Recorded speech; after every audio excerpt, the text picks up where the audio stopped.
Les avis clients représentent un enjeu central pour les marques et leur e-réputation. 88% des consommateurs les consultent et 67% leur font confiance.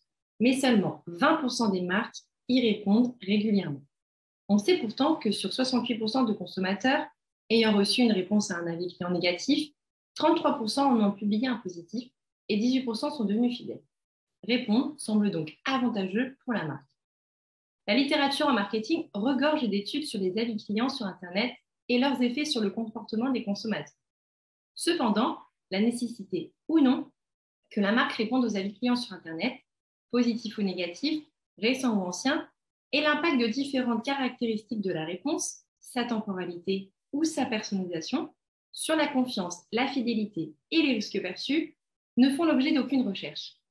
La finalité de ce mémoire de recherche était donc de déterminer si et, le cas échéant, comment les marques devaient répondre aux avis clients sur Internet avant de suggérer des préconisations opérationnelles pour les professionnels. Ce travail permettait également de vérifier s'il existait bien des relations significatives entre les concepts de confiance, de fidélité du consommateur et de risque perçu.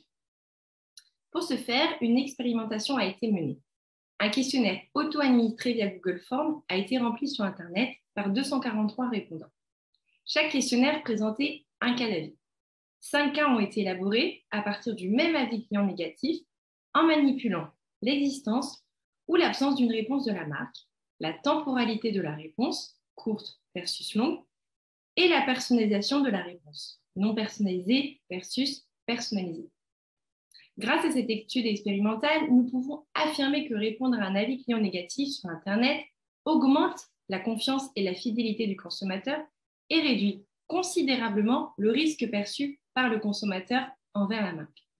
Cet effet est encore plus notable quand la réponse est personnalisée. En revanche, la temporalité, courte ou longue, ne semble avoir qu'un faible effet et uniquement dans le cas d'une réponse personnalisée, même si cette caractéristique contribue vraisemblablement à une plus grande fidélité des consommateurs.